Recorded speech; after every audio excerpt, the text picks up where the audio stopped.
Uchtama to'rtta bo'lib olishib hasratlashar. To'g'ri, lekin men ularni qayerga ekishni va qanday parvarish qilishni bilmayman-ku.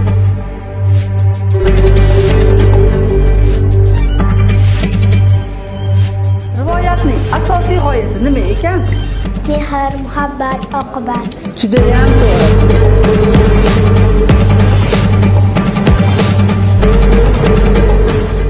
Kunlardan bir kuni ikki ota o'z o'g'illarini Ibn Sinoga shogirdlikka bermoqchi bo'lishibdi.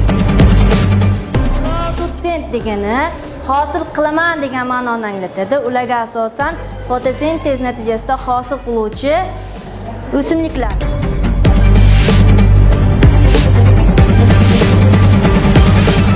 Dunyoda har bir mamlakatning, har bir xalqning o'ziga xos tarixi, madaniyati, ma'naviy merosi, urf-odatlari bor.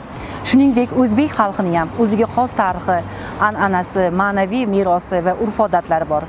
Bugun har bir milliy urf-odatlarimiz, tariximiz, an'analarimizni oilada shakllantirishimiz kerak.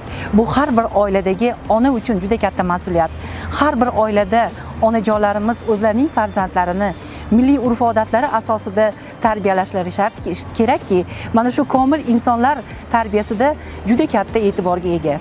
Shuningdek, bugungi kunda tumanimizda 56 ta mavjud mahallalarimizda, har bir mahallalarimizda ma'naviy ma'rifiy tadbirlarimiz, barcha tashkilotlarimizda milliy g'oya asosida, milliy g'urur asosida, milliy urf-odatlarimiz asosida boryaptiki, har bir davralarimizda milliy liboslarimizda kelayotgan tumanimizdagi tashkilotlarimiz va xalqimizga juda katta bir faxrlanish tuyg'usi baxsh etmoqda.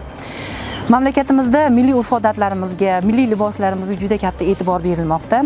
Mana shu milliyligimizni saqlab qolish bu ota-bobolarimizga bo'lgan sadoqat va milliy ruhda tarbiyalash, komil inson tarbiyalash har bir bugungi kunni insonni burchi deb hisoblayman.